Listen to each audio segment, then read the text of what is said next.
Tonight on CTV News, bullets riddle a Surrey business again. The people who are behind these incidents clearly have absolutely no regard for public safety. The cafe owned by a Bollywood star has been shot at for a second time. Why is he being targeted? Also tonight. There's cyclists on the road, pedestrians, families everywhere. So many near misses, right? A joyride caught on camera. A car thief goes on a dangerous ride through the streets of Vancouver. And Rap.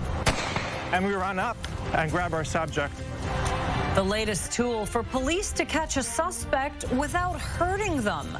The department that's the first in Canada to try the bola.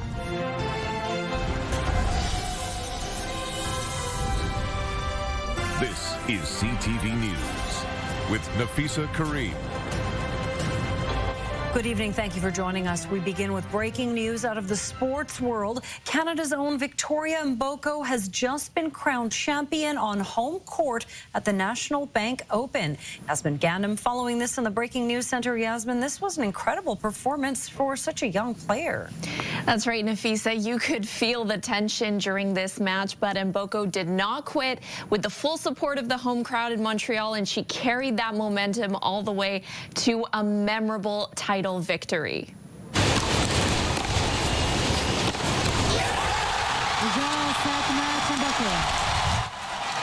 At just 18 years old, Mboko beat the former world #1, Naomi Osaka, to capture the Canadian Open crown.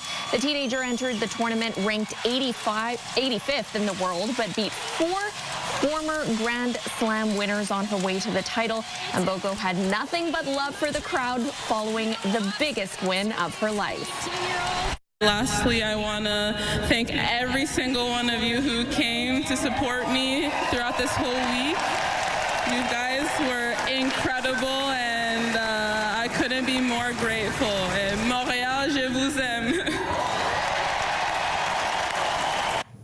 An absolute inspiration to many young athletes, especially female ones. Mboko played through a wrist injury and became the first Canadian to win the tournament since Bianca Andreescu accomplished the feat in 2019. So it's a huge moment for the young player and a memorable moment for Canadian fans as well. Nafisa? All right, Yasmin, thank you. It has happened again. For the second time in less than a month, a cafe in Surrey owned by a Bollywood star has been shot up. Several employees were inside at the time, but fortunately, none of them were hurt. CTV's Ben Nesbitt has been following this for us, joins us live from Surrey. Ben, what do we know so far? Yeah, Nafisa, early this morning, the team here, as they do every morning, prepping for a big day ahead, when all of a sudden, several rounds of gunfire came thrashing through the window. You can see the damage right there, the extent of it. Fortunately, none of them were hurt, but obviously a very big concern for this restaurant. The second time since it's opened this summer, and obviously for people in this community, this is concerning. These types of things continue to happen, and just like the last time it happened here, it appears it's been posted on social media. You can hear at least a dozen gunshots ring out in this video taken by someone who appears to be inside a vehicle while a gunman fires from outside. Surrey police have confirmed this is now part of their investigation after being called back to Cap's Cafe for the second time in less than a month. The people who are behind these incidents clearly have absolutely no regard for public safety. The cafe is owned by popular South Asian actor and comedian Kapil Sharma. Police say the shots were fired at around 4:40 this morning. Staff members were inside, but nobody was hurt. Investigators say they also located what they believe to be a Molotov cocktail outside. You don't know when they're going to do it or why, like it'd be nice if they could figure out what's going on. The cafe was targeted in a similar shooting on July 10th, just days after the business opened its doors in the 8400 block of 120 Street. Indian news outlets blame that shooting on the Sikh separatist movement, who denied any role to CTV. India-based media claim a member of the Lawrence Bishnoi gang has taken responsibility for Thursday's violence. A group BC's premier wants to declare a terrorist organization over alleged ties to extortion and other crimes. Close to 20 South Asian businesses in Surrey this year alone have been targets of extortion attempts. Police haven't ruled out any possible motives yet. The clear fact behind this is that there are people who know who is behind this. We need those people to come forward before someone gets injured or killed. Just days ago, the city's mayor and members of its police force attended the cafe to show their support. I hope to talk to the Minister of Public Safety and to the Premier, in fact, because I think there needs to be a different kind of attention on Surrey. The province's public safety critic says with more than 40 reported shootings in Surrey this year, the NDP need to step up. This puts everybody at risk. So we need to not isolate our South Asian community. We need to embrace the South Asian community and recognize that this isn't isolated to a single group of people. This is something that affects all of us.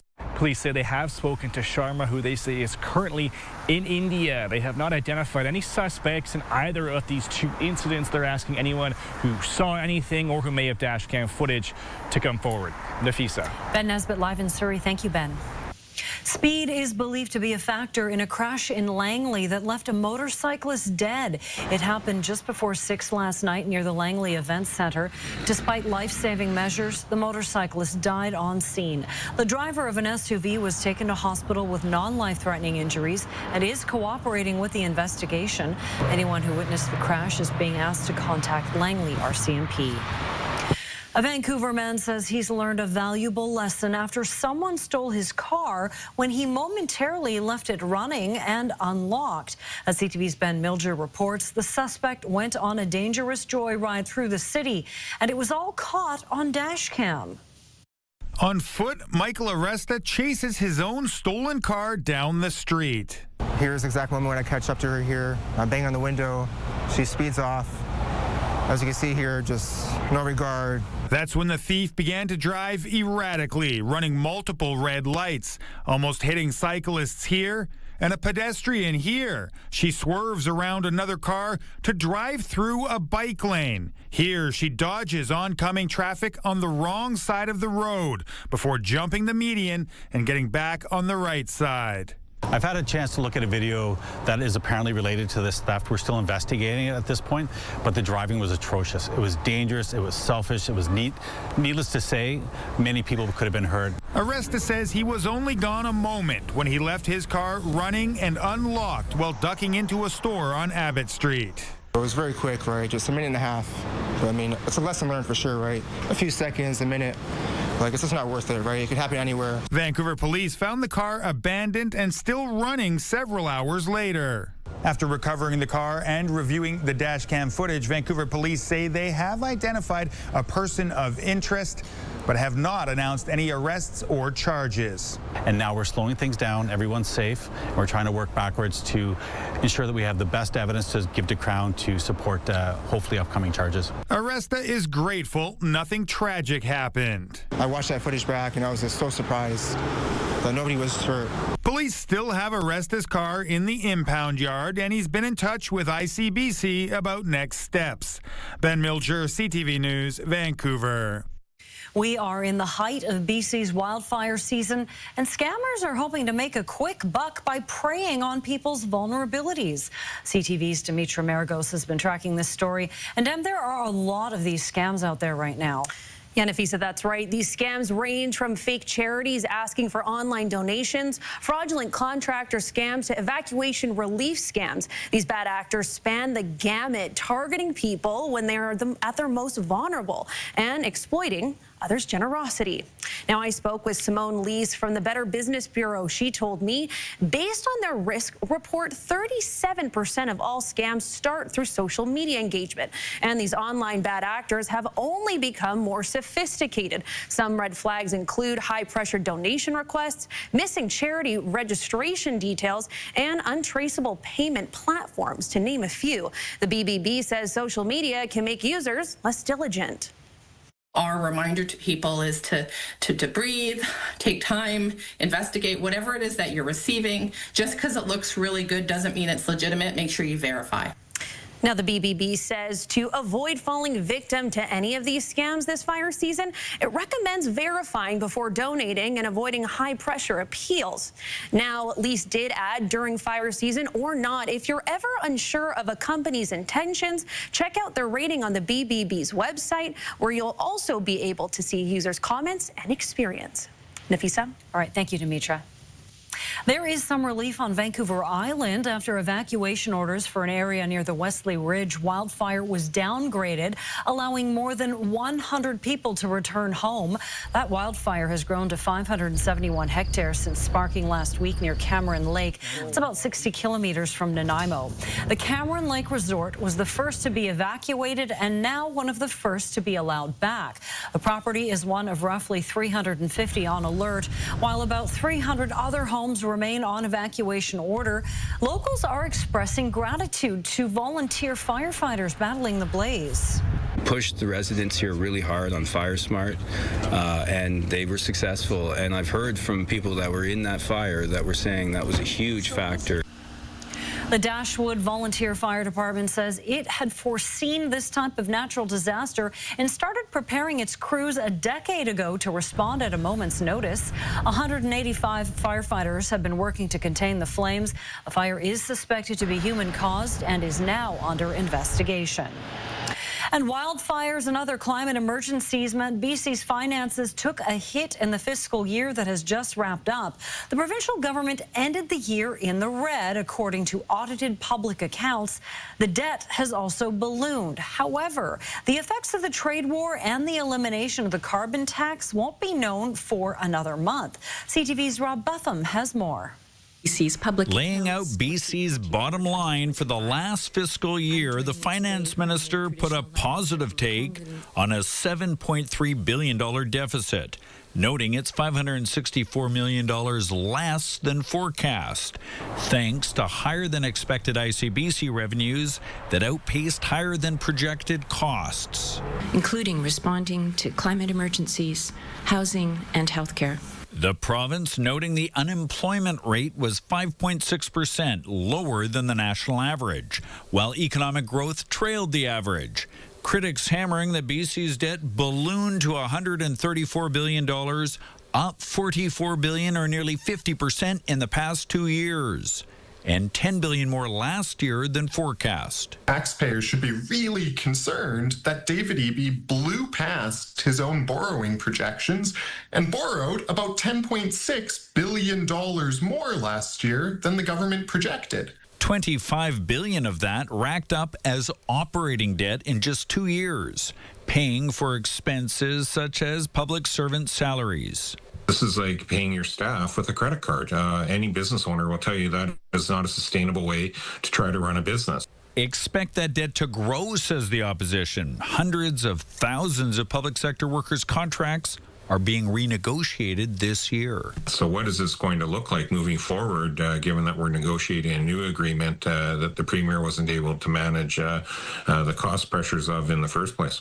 The finance minister will present the current state of BC's books in next month's first quarter update, when many predict the $11 billion deficit projected for this year will climb, thanks to the lost revenue due to the elimination of the carbon tax, along with the impact of Trump's tariffs. We are in very challenging economic times. There's just no two ways about it. Just how challenging? We'll find out September 15th.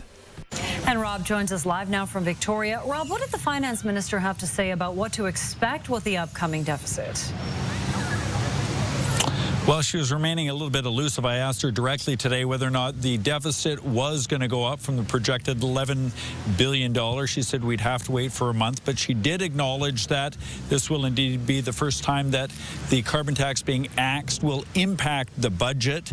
And she also did say Trump's tariffs are indeed affecting the economy, so a safe bet would be some upward movement of that deficit, but we will have to wait till September 15th for confirmation of that. Nafisa. Our Legislative Bureau Chief live in Victoria tonight. Thank you, Rob.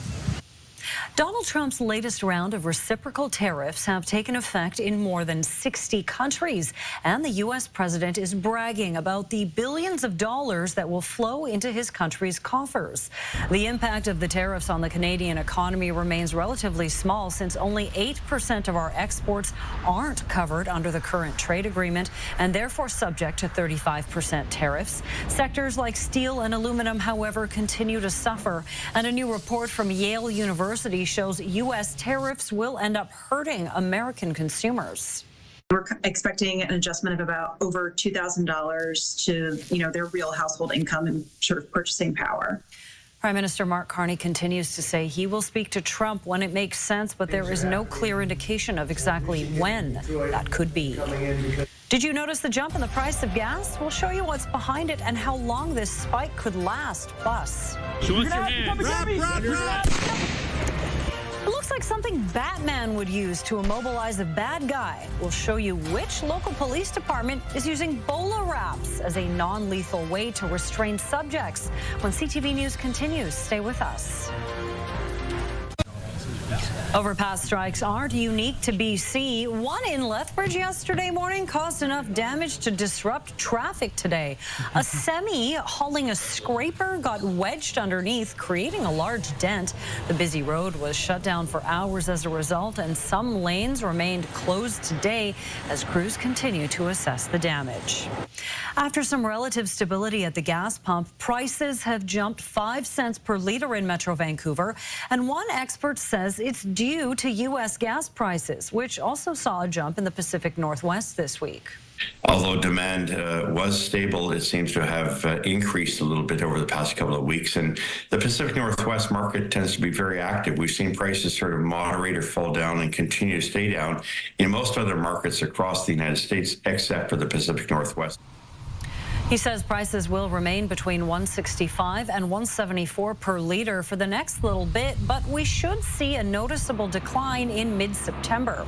Right now, prices at the pump are as high as $1.74.9 per litre for regular, and that may sound like a lot, but it is about 25 cents a litre less than what it cost this time last year.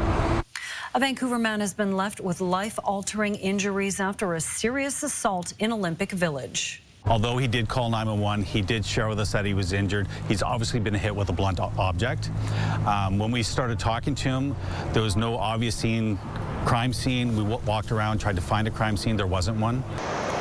It happened just off West 1st near Hinge Park on June 7th around 4:30 in the afternoon. A 54-year-old man was rushed to hospital with significant injuries to his head and face. He remains there today, 2 months later.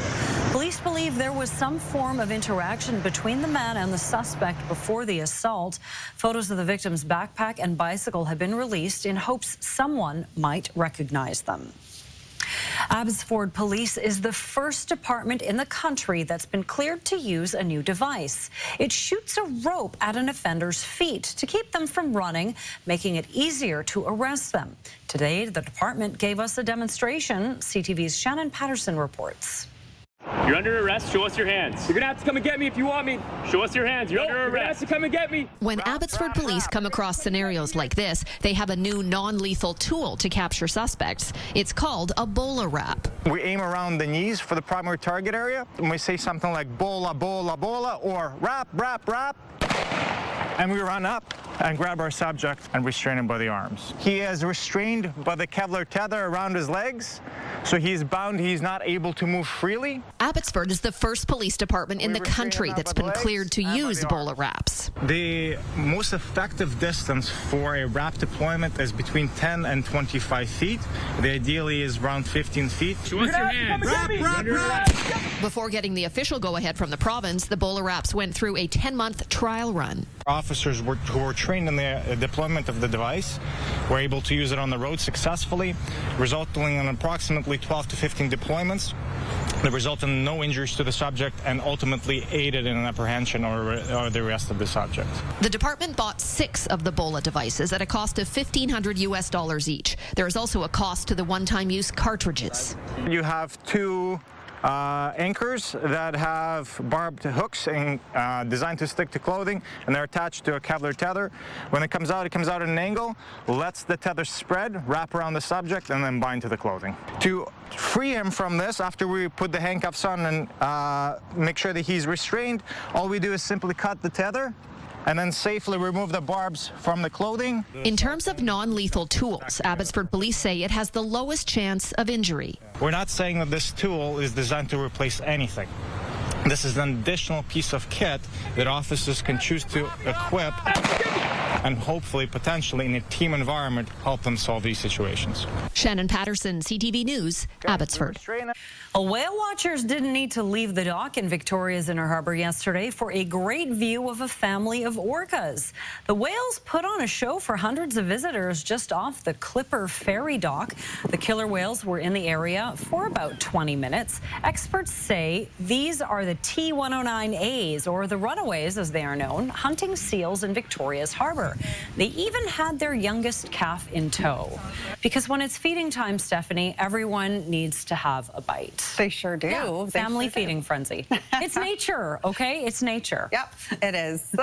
Good day for it. Good day. Mostly cloudy skies today, but you know what? We'll take it. We got some rain. It was definitely a little bit of a blip in our summer plan as far as everybody's concerned with the heat, but the heat is coming back. Let's take a look outside right now at the temperatures. So we are on the cooler side, but the sun is out now and it's sticking around. It's going to be a beautiful start to your day tomorrow. Just a few clouds tonight. We'll hit a high of 21 again, which is a little bit below seasonal. By the afternoon, a few clouds move in, but I've got your full forecast coming up and it's looking good. All right. CTV Weather brought to you by Expedia Cruises. Make the most of your next trip by booking with those who've been there. Visit expediacruises.ca. Well, we have some heat. The temperatures are on the rise. I'm going to show you what's in store for us coming up. All right. Thank you, Steph. Well, coming up, could Alberta become a sovereign country? The government there wants to put it to a vote. Now the matter is heading to court. But first, who can't get any attention on his own, so he's got to go in public and throw a timber tantrum. some choice words from the Premier of Manitoba, who's calling out some U.S. lawmakers for their take on Canadian wildfire smoke drifting across the border. What those U.S. politicians want us to do about it? As CTV News continues.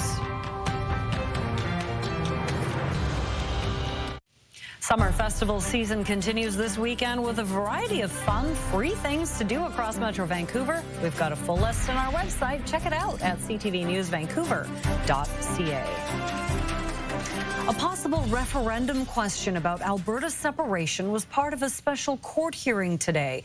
A judge is now considering whether the question violates the Constitution. CTV's Alessia Fieldberg reports. While some wonder whether or not Alberta should separate from Canada, the person in charge of Alberta elections wonders whether the wording of a proposed referendum question should even be allowed on a ballot.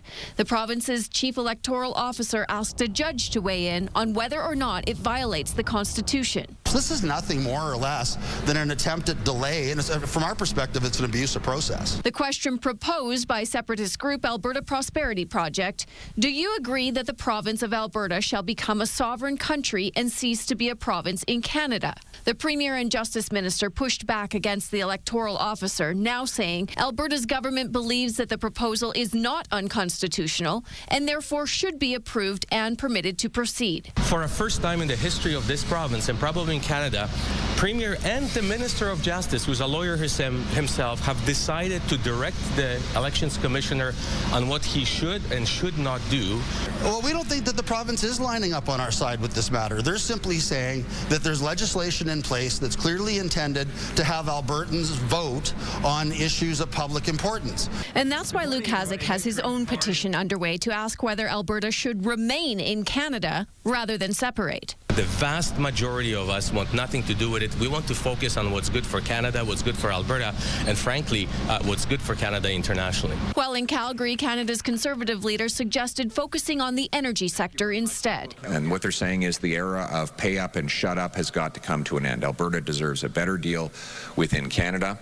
And one of the ways we make that happen, one of the ways we unite our country, is to produce our resources. Experts say the battle over the possible referendum questions is just a sample of the long, expensive process separation would involve. There are exit routes out of Canada, but they would be painful, protracted, and unbelievably costly to the people of Alberta in ways that this province has to have a serious conversation about. Girl Guides of Canada is halting all trips to the U.S. starting this September. The organization says the decision was made to ensure the safety and inclusion of all members, especially those who aren't Canadian citizens and may face challenges at the border. The suspension applies to all trips, including those that were already approved. A U.S. congressman is calling on Canada to do more to stop wildfire smoke from spreading into his state. Republican John James from Michigan wrote to the Prime Minister calling the smoke a public health emergency, specifically citing the Manitoba wildfires. He says the smoke is threatening the health of his constituents and millions of other Americans. He also singled out Premier Wab Kinew for having dismissed those concerns. Kinew did not mince words in his response. Who can't get any attention on his own, so he's got to go in public and throw a timber tantrum, as we're calling it around here. So on the one hand, try not to take it too seriously, but on the other hand, you know, let's be realistic. Tens of thousands of people have been forced out of their homes. Lives have been lost. Huge impacts here. This is not the kind of thing you should be playing around with. James says the smoke is actively damaging the U.S.-Canada relationship. After the break, rescue robots. Oh, they can't all be winners. We'll take you to a high-tech competition at UBC where it's robot versus robot, all in the name of science. 3, 2, 1. Come on, just grab. There, just got it. We're getting a first-hand look at how 2 climbers were rescued from a sheer rock face earlier this week. Video from a Talon helicopter captures the dramatic moment the climbers were hoisted from Yak Peak, north of Hope. The pair was left hanging in their harnesses following an accident on the mountain late Tuesday night. Search and rescue crews weren't able to safely reach them until Wednesday morning. Wow. From Roomba vacuums to drones, robots are playing a bigger role in our lives. And as CTV's Martin McMahon reports, UBC students are at the front end of that innovation as the school holds its annual robot competition. From penguins to pandas, the rescue mission is on. Physics engineering students competing in this year's annual UBC robot competition, tasked with saving as many stuffed animals as possible from an imaginary fire in a 2-minute window. Going through this course, I just realized how fun it is to apply all the concepts and how it's just amazing how much you can do and how fast you can learn. The robots are autonomous. Some have even been programmed using artificial intelligence. And while some rescues were pulled off seamlessly, other animals weren't so lucky. Building these robots, an exercise in patience and problem solving. You have all these different parts, right? And you work really hard to make them work each individually. And you're like, okay, so they all work well, right? Like this launching mechanism, it works well. The claw, it works well. The driving, it works well. And you're like, okay, surely we're done, right? You put them together, you just get a cacophony of issues. And some teams opted against AI, using technology that is more established, with sensors similar to those used in self-driving cars like Tesla's. We were gonna use an AI component. If you look down here, we have a Raspberry Pi mounted, and we were gonna use computer vision, but it didn't end up panning out. So we decided to go with our IR detection because it was simpler and faster to iterate. Beyond the technology, the robot's name a critical component. We called it the rat trap, inspired by the torsion springs we're using, reminiscent of like a mousetrap contraption. It was supposed to be a winner team name, you know, like mousetrap sounds like mousetrap, but rat trap sounds like more official, you know. Many of the students are expected to go on to careers ranging from quantum computing to spacecraft design. But what they've done to rescue these animals here today will not soon be forgotten. Martin McMahon, CTV News, Vancouver. A local theatre company is getting a boost from the federal government to help create more inclusive programming. This is about transforming not only how stories are told on stage, but how our stages themselves operate, making them more inclusive, more supportive, and more representative of the communities that they serve. Ruby Slippers Theatre on Granville Island will receive a $95,000 grant to support their advanced theatre pipeline development process. The year-long initiative is designed to provide leadership and development opportunities to underrepresented artists through workshops, mentorship, and networking. Well, it's not set in Scranton, but the spin-off of The Office is coming. We'll give you a sneak peek, but first.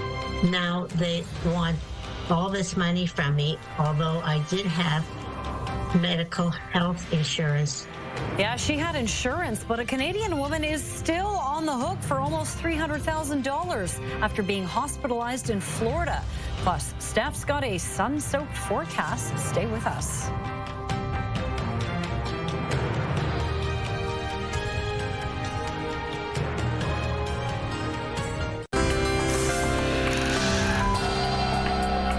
Taking a look at today's markets, the Canadian dollar traded for 72 cents to the American dollar. Oil lost 47 cents, ending the day at $63.88 U.S. a barrel.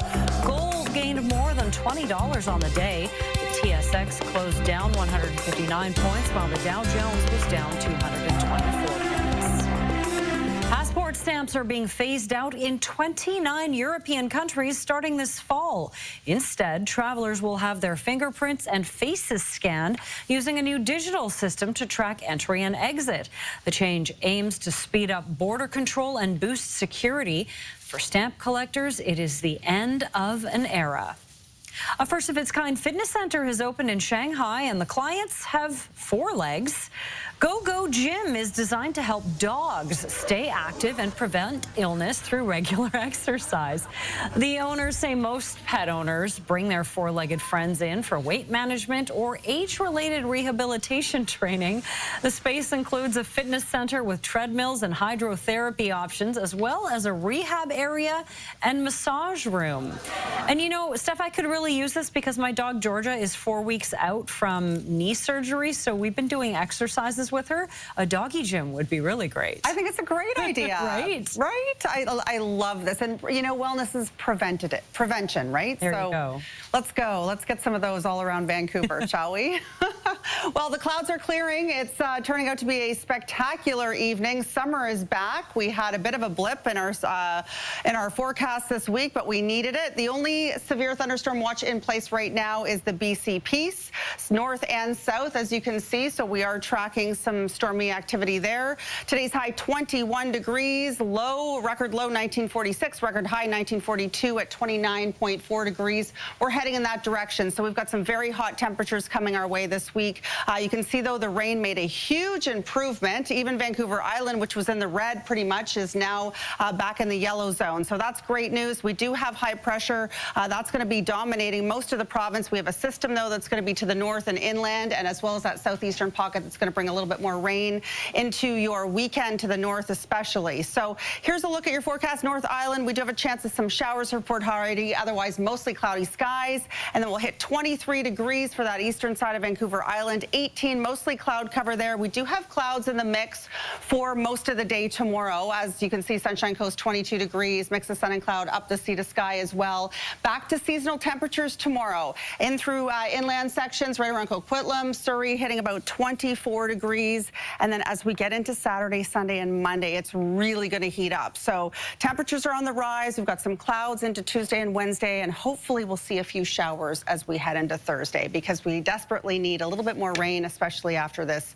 dry stretch that we are heading into. CTV Weather is brought to you by Expedia Cruises for air, land, and sea vacations. Yeah, look at Monday, 26. Did you miss the sun? Not really. I'm not a huge sun lover. I'm a very moderate kind of person. It was really nice to just have a little change and get some wet weather. A refresh.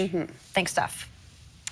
Well, while fewer Canadians are making trips to the U.S. amid the trade war, those who do are being warned to check the fine print on their travel insurance. This after one woman's claim for coverage was denied, leaving her with a medical bill she can't afford. CTV's Pat Foran has the story. I was heartbroken and astonished. Myra Nelson of Richmond Hill says it was in January of 2023 when she went to Boca Raton, Florida to help a friend.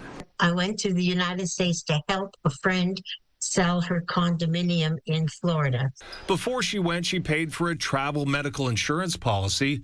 In Florida, she became ill, suffered cardiac arrest, and ended up in the hospital for 2 weeks. Now they want all this money from me, although I did have medical health insurance. Her claim was denied because she had a kidney condition, something she didn't mention because she doesn't take medication for it.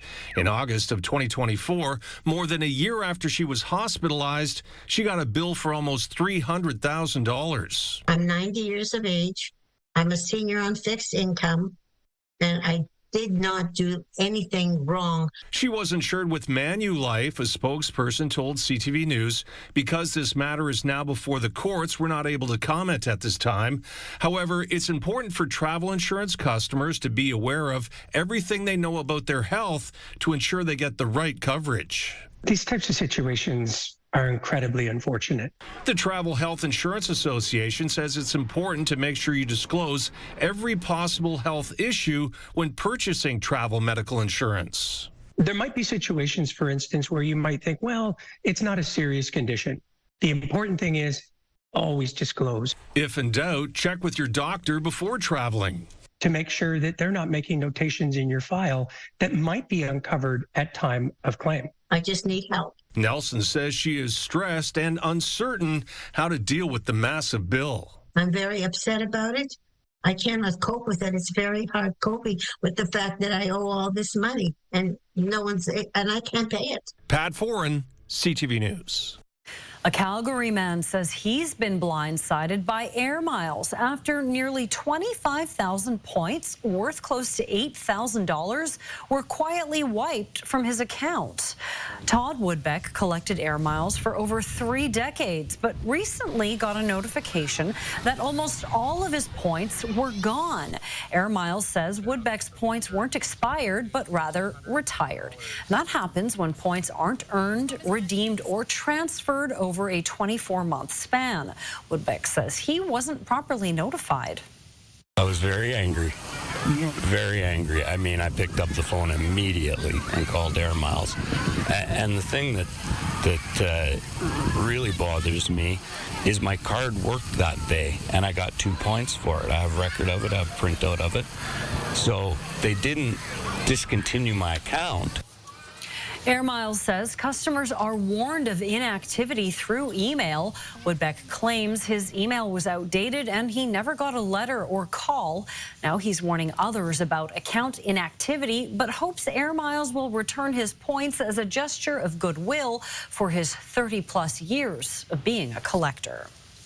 Fans of the Office TV series are in for a treat as the first trailer of the spin-off series, The Paper, drops. My name is Ned Sampson. I am your new editor-in-chief. Have you read this paper? Uh-huh. How do you think it compares to any other paper? It sucks.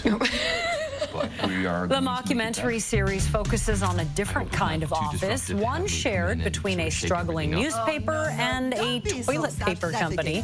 It tells the story of one journalist's mission to revitalize the paper and mobilize a ragtag group of staffers. The series shares the same creator and executive producers of the original Office and will debut on Peacock September 4th. A tiny Pomeranian named Scout chases a huge bear out of his West Van home. That video is coming up. Plus, Amelia's lizard. Adam finds out why this 4-year-old's unusual pet is proving to be so meaningful for her parents. Next on the Sawatsky Sign-Off. Right now, here's a preview of CTV Morning Live. It's an alarming rise in violent incidents involving young people. Friday on CTV Morning Live, why youth crime is on the rise and the new efforts by local police to keep at-risk kids from going down the wrong path. Plus, Metro Vancouver ER closures spark anger from local leaders. We'll take a closer look at the issue and what can be done about it. We'll see you in the morning. News, weather, and traffic. It's everything you need. CTV Morning Live. Weekdays 6 to 9.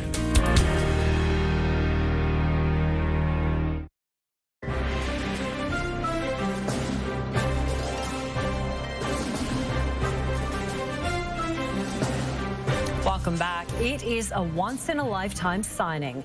That from Vancouver Whitecaps sporting director Axel Schuster on the club signing German superstar Thomas Muller. So how did Vancouver pull it off? It was also mainly about the sporting competition, about having a good team that is on the run to win something this year. And he only played his whole career at Bayern Munich. He's used to compete for titles, for wins in every single game. And so it was our team has been ready, and the performance of this year definitely has helped. Muller will land in Vancouver next week and will make his Whitecaps debut at BC Place on August 17th versus Houston. Schuster says the club has 2 matches before that and will need to stay focused on securing wins. Some rare mammals have found themselves a long way from their roots in BC. The Calgary Zoo has welcomed 2 new litters of Vancouver Island marmot pups through its breeding program. Staff there built a habitat resembling the marmot's home in the wild, allowing the pups to be born underground.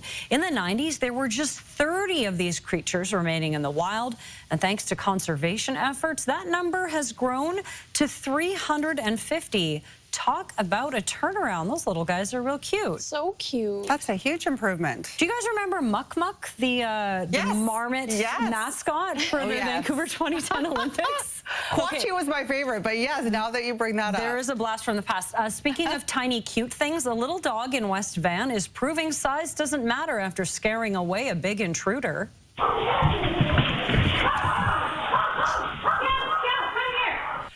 A security camera captured the moment a fearless Pomeranian named Scout chased a bear out of his home and off his property. The dog's owner says the bear regularly visits the family yard, but this time the furry trespasser went too far by going inside and chowing down on Scout's breakfast. Nobody messes with Scout's breakfast.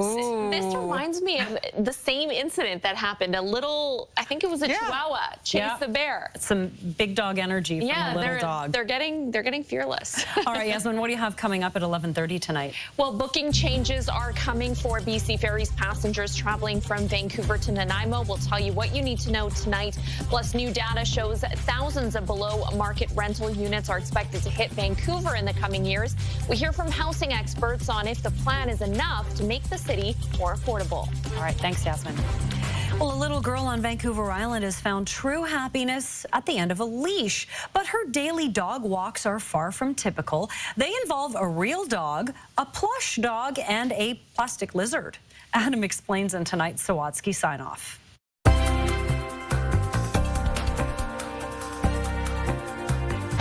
On any given day, you'll find 4-year-old Amelia walking with just one lizard. She's not a real lizard, she's just a toy lizard. A toy lizard named Lizzie, whose story begins with a very real dog named Zuri, who was my wife's dog from the time she was a puppy. And when Kyler Nurmsu's wife got pregnant, they couldn't wait to introduce Zuri to their first baby. I met real Zuri in my mommy's tummy. Unfortunately, they had to put real Zuri down less than 2 months before Amelia was born. You know, that was really devastating to not have the two of them meet. So Kyler found a chocolate lab stuffy that his wife brought to the hospital so Zuri could be there in spirit when they welcomed Amelia into the world.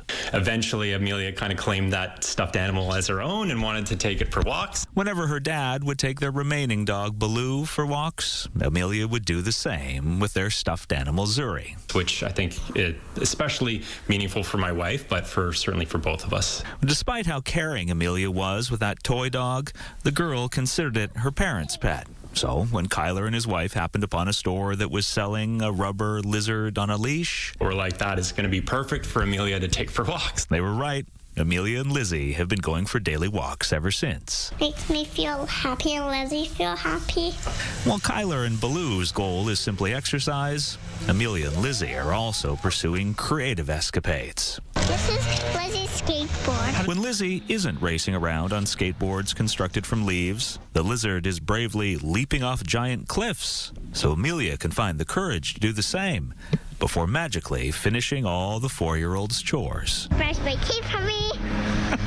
I'll get to clear my room. Yeah, every day. Everything but walk Zuri, because this is a routine Amelia still relishes. A very real dog's legacy of love, passed down from parent to child to lizard to everyone, Amelia hopes, who passes by. Makes people feel really happy, happy, happy. Adam Sawatsky, CTV News, Esquimalt. So what do we think? Amelia's going to be a veterinarian someday? She's Maybe. clearly an animal lover. She is. Or she's very Good call. chatty, so maybe she'd be a good Yeah, broadcaster. such a good personality. All right, scenic snapshot time. Yes, absolutely. Look at this gorgeous capture of Joffrey Lake. Absolutely calling. I think the trails are calling us now that summer is back in full force for the weekend. Thank you, Donna Quesada, for sending that. If you'd like to email us, please email your photos to scenicsnapshot@ctv.ca. All right, stay up late for Yasmin at 11:30. You can catch news online anytime at ctvnewsvancouver.ca. And if you're up early, start your day with CTV Morning Live. Thank you for sharing part of your evening with us. Good night.